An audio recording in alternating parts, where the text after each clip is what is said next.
उठो, जागो और तब तक नहीं रुको जब तक लक्ष्य की प्राप्ति न हो जाए। स्वामी विवेकानंद।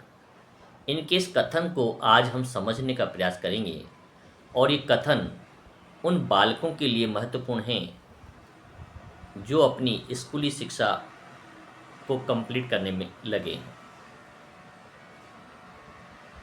जिन बच्चों की आयु जो है 13 वर्ष से और 18 वर्ष के बीच है, सामान्यतः ये बालक 8 क्लास से लेकर 12 क्लास तक के बच्चे होते हैं। यही वो समय होता है जो बच्चों को अपनी नींव बनाने का कार्य करने का अवसर प्रदान करता है। और इस उम्र में जो बालक सही दिशा की ओर चलते हैं वो अपने लक्ष्य तक तेज़ी से पहुंच जाते हैं। अब चाहे उनके जीवन में कोई सुख सुविधाएं हो या न हो, किसी भी प्रकार के अभाव में वो जी रहे हों, ये कोई मायने नहीं रखता है। लेकिन इस उम्र में जिस बालक ने अपने लक्ष्य को तय कर लिया है, उसे कोई भी कामयाब होने से नहीं रोक सकता है। उसके लिए कुछ टिप्स हैं जो बालकों को फॉलो करनी होती हैं। यदि इन टिप्स को जो आज हम बता रहे हैं, 10 उपाय, यदि आप इसको अपने जीवन में अपनाते हैं तो कभी भी आपको निराशा नहीं होगी। ऐसी कोई समस्या नहीं है, ऐसा कोई परीक्षाएं नहीं हैं जो आप कंप्लीट ना कर सकें। तो इसमें पहला जो उपाय है वो 80-20, इसका जो शीर्षक रखा है हमने 80-20 का रखा है कि 80% आपको कौन सा काम करना है और 20% समय में कौन सा कार्य करना है। नंबर 1 है 80% हमें सुनने की आदत डालनी चाहिए और 20% बोलना चाहिए।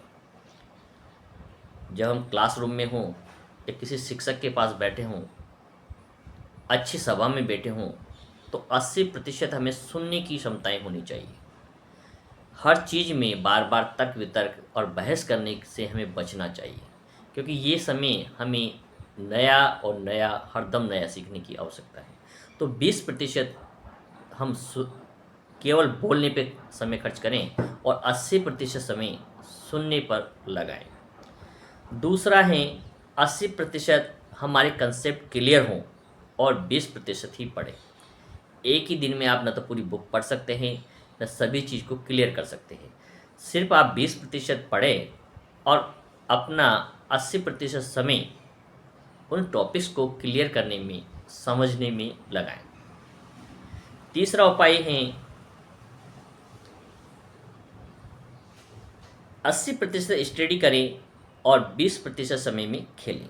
आपका जो दिन भर का शेड्यूल है उसे इस प्रकार से तय करें कि आप 80% समय, जो आपके दिन भर का जो समय है 10 घंटे का समय आपका दिन में है, तो उसमें से 8 घंटे आप पढ़ाई पे खर्च करेंगे और 2 घंटे खेलने पर खर्च करेंगे। क्योंकि खेलना भी इस उम्र में बहुत ही अनिवार्य है।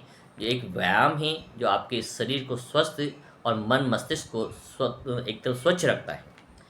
क्योंकि जो बालक एक ही जगह पे रहता है फुल टाइम और बाहर नहीं निकलता है, खेल के मैदान में नहीं जाता है, तो उसकी भी कई प्रकार की समस्याएं उसको जन्म हो देता है।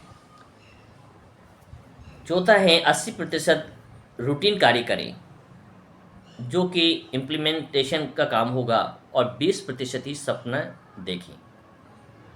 जो आपके सामने प्रत्यक्ष रूप से जो कार्य हैं, सबसे पहले 80% समय अपने वो रूटीन के कार्य में लगाएं। जैसे कि समय पे उठना है, समय पर आपको स्कूल पहुंचना है, समय पे ट्यूशन में यदि जाते हैं तो वहाँ ट्यूशन का कार्य करना है, रिटर्न काम करना है, समझना है, और केवल 20% नए सपने देखें।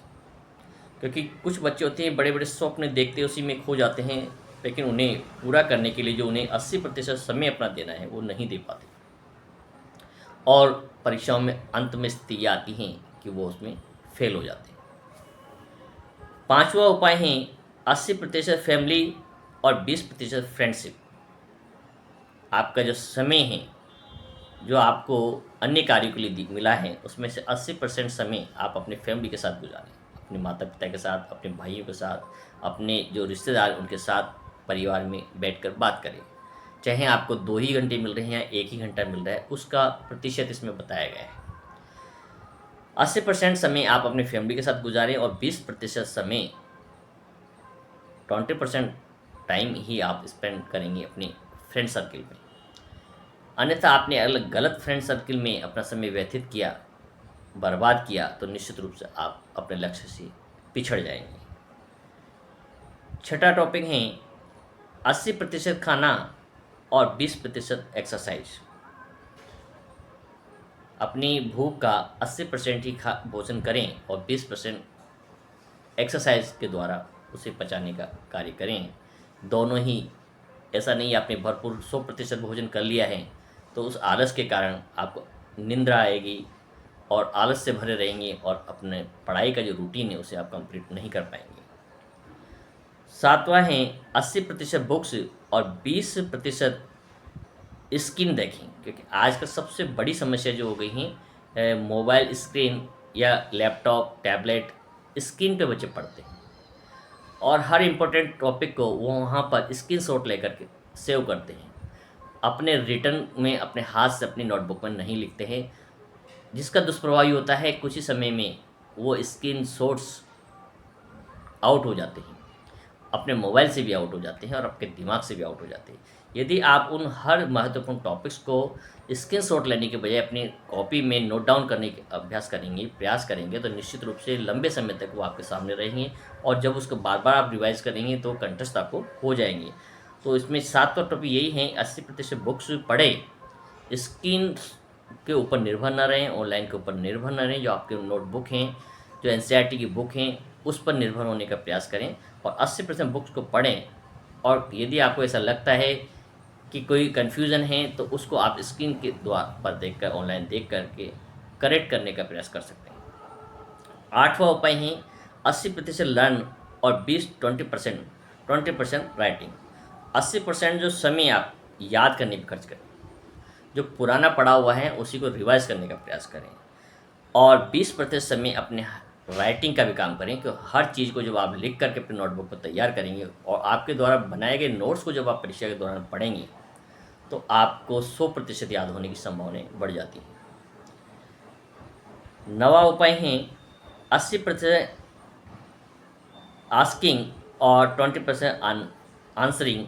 तो मतलब 20% आप आंसर दें और 80% प्रश्न पूछें। कहाँ? क्लासरूम में।